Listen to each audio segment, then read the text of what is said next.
Mayor, I'm just going to start right off the bat. The talk is this is all being pushed, the JEA sale, by you. Jim, that's false. Here's what we know. The JEA had ordered a report to look at should it be considered the value of the asset and should there be next steps. That report will be a public record. It will be finished this Wednesday. The JEA asked the council president to hold a meeting so that report could be made public to the city council, to taxpayers, to myself. I haven't seen the report all at the same time. Unfortunately, she rejected that request. I believe that it ought to be made public as soon as it's complete, consistent with everything I've done since I've been mayor. Pension reform was a very public conversation with the public, children's reforms, and the list goes on and on. So I've requested a special meeting so taxpayers, the city council, the media, myself can all obtain this information at the same time. In doing that, with this report out there, they're basically saying that there was also going to be a special vote taken that day to begin the bid process, to put it out there as for the next step. Is that what you were hoping to happen out of all of this? Yet again, Jim, that's false. It's disgraceful and irresponsible that the council president would suggest that me or my administration would try to push legislation without the public input. It's inconsistent with everything we've done for 2.5 years. However, the allegation is consistent with the slanderous allegation she made against a member of my staff 6 months ago. So I'm not surprised by it, but it's unfortunate. But I think the most important thing here for taxpayers to know, for the hardworking people of the JEA, is there's a report, and we all ought to see that report at the same time. And we all ought to absorb that information at the same time and decide, are there next steps? Are there not next steps? So would you then go along with other council members in saying maybe the public should weigh on this with a referendum? What would you think of that? Look, Jim, I'm not afraid of a referendum. You saw that I put forth pension reform to the public, and they supported it with 65% of the people of Jacksonville said yes to it. And they did that because I was very direct with them and very straight with them about the situation we were in. So it's premature to determine what the next steps will be. Again, I've demonstrated I'm not afraid of a referendum. Referendums can work. The council president has already said there should be a referendum.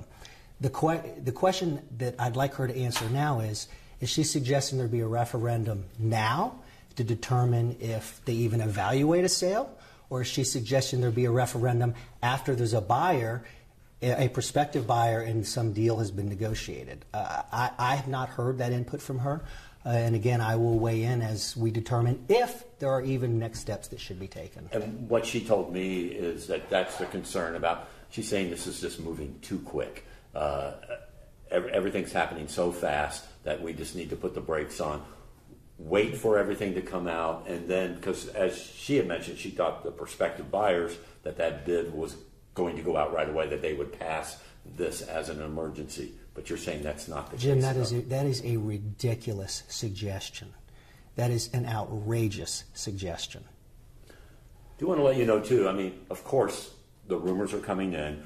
We're hearing that, this, as I asked you if this is being driven by your office, and Brian, your name came up as somebody that had maybe represented FPL in the past, if they were a former client.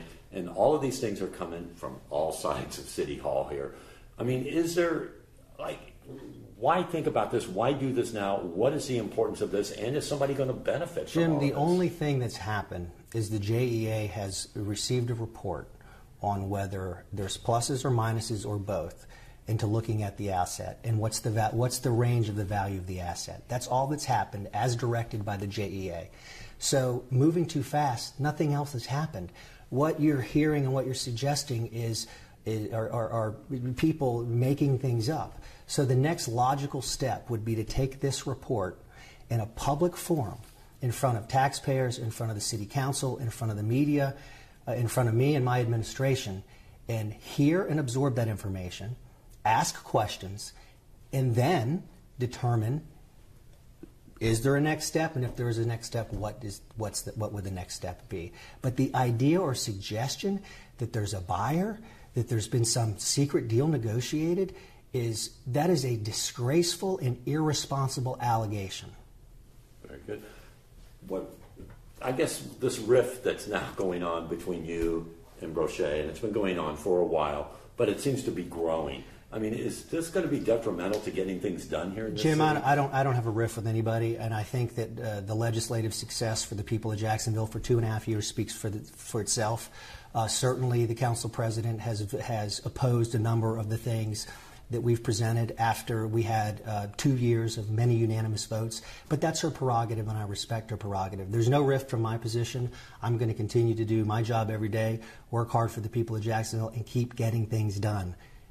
Rhetoric is easy to throw out words and say things. I'm just going to keep working for the people of Jacksonville.